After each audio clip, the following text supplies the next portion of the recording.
میں ہوں نویس ستی اور بات کریں گے راولپنڈی میں ایک بڑی، آپ کو پتا ہے کہ عدنان قتل کیس آج کل بہت اجاگر ہو رہا ہے، اس پہ بڑی بات ہو رہی ہے کیونکہ مطلب یعنی پریویس جو اس سے پہلے ایس ایچ او تھے انہوں نے بڑی ایکٹیو جو ہے وہ رول پلے کیا، کراچی سے 2 شوٹر کو گرفتار کیا، معاملہ پھر کسی اور پہ، پھر وہ ایس ایچ او بھی فارغ ہو گیا، نیا ایس ایچ او آ گیا۔ اب معاملہ یہ ہو رہا ہے کیونکہ چھاپے پڑ رہے ہیں چودھری تنویر فیملی کو گرفتار کرنے کے لیے، اور وہ مفرور ہو گئے ہیں، آگے پیچھے چھپ گئے ہیں۔ تو معاملہ اس وقت چل رہا ہے دو طرف سے۔ ایک طرف یہ بتایا جا رہا ہے کہ نہیں جی جو چودھری تنویر ہے نا ان کو پھنسایا جا رہا ہے۔ اچھا کون پھنسا رہا ہے؟ وہ جی سی پی او پھنسا رہا ہے۔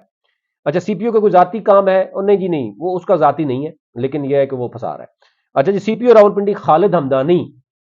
اب پی ایم ایل این کے کچھ فیکشن جو ہیں یہ سمجھ رہے ہیں، یعنی چودھری تنویر کے کچھ لوگ سمجھتے ہیں کہ جناب انہوں نے بیسیکلی سابق سینیٹر جو ہے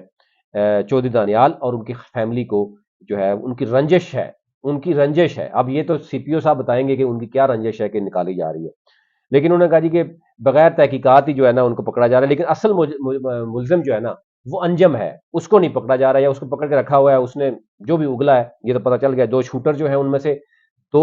ان شوٹر میں سے ایک بٹی جو ہے وہ آپ کو پتا ہے بڑا اہم رول آج کل پلے کر رہا ہے۔ اب اصل یہ ہے کہ معاملہ یہ ہے کہ یہ اب معاملہ سی پی او پہ چلا گیا، اور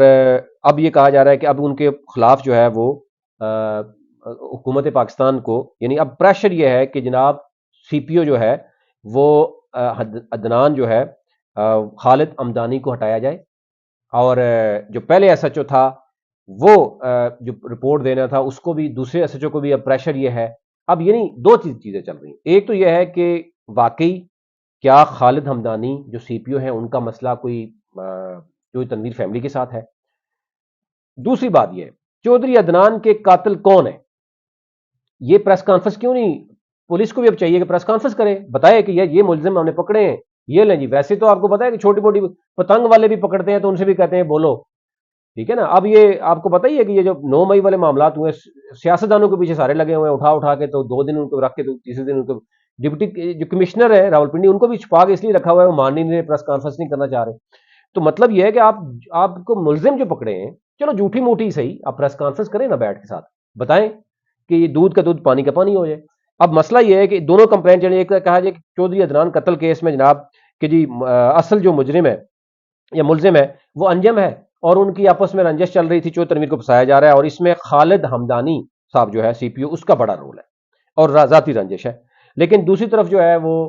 اب معاملہ کلیئر ہو گیا کہ چودھری تنویر جو ہے وہ ان کی پوری فیملی غائب ہو گئی ہے، ان کا نام کیونکہ ای سی ایل میں ڈالنے کی بات کی جا رہی ہے، ڈیمانڈ کی جا رہی ہے ان کے لواحقین کی طرف سے، اور پیچھے جو ہے اس سے پیچھے تھوڑا سا جائیں آپ تحقیقات میں جائیں گے تو دودھ کا دودھ ہونا چاہیے، پانی کا پانی بھی ہونا چاہیے، لیکن دال میں جب اتنا بڑا کالا ہو کہ وہ نظر بھی آ رہا ہو کہ پیچھے سرکاری زمین کی واگزاری کا معاملہ ہو، وہ چودھری عدنان خود بھی بولے ہیں، پھر آپس میں پیسوں کا لین دین بھی ہو، پھر ذاتی رنجش بھی ہو، الیکشن سے پہلے اس میں چند متعدد لوگ بیٹھے بھی ہوں، الیکشن کے بعد بھی گرمی سردی ہوئی ہو، تو پھر جو ہے وہ شکوک و شبہ سے باتیں آگے نکلتی ہیں۔ لیکن ناحق قتل ہوا ہے، اب پولیس کی ذمہ داری ہے، سی پی او اب اگر اس کے اوپر اتنی بڑی ذمہ داری آ رہی ہے کہ جناب وہ پرسنلی وہ اٹیک کر رہا ہے اگر چودھری تنویر کے ساتھ، تو چودھری تنویر کو پریس کانفرنس کرنی چاہیے، ان کے لوگوں کو کرنی چاہیے، بتانا چاہیے کہ ہمدانی کے ساتھ مسئلہ کیا ہے۔ لیکن اگر ہمدانی صاحب کا مسئلہ ہے تو ان کو بھی پریس کانفرنس کرنی چاہیے، اس معاملے کو مزید گمبھیر نہیں بنانا چاہیے کہ جی سرکاری ملازم جو ہوتا ہے بیچارہ ویک ہوتا ہے، وہ سامنے نہیں آ سکتا، تو مطلب یہ ہے کہ سیاستدان پھر یا مافیا جو مرضی کرتے رہے۔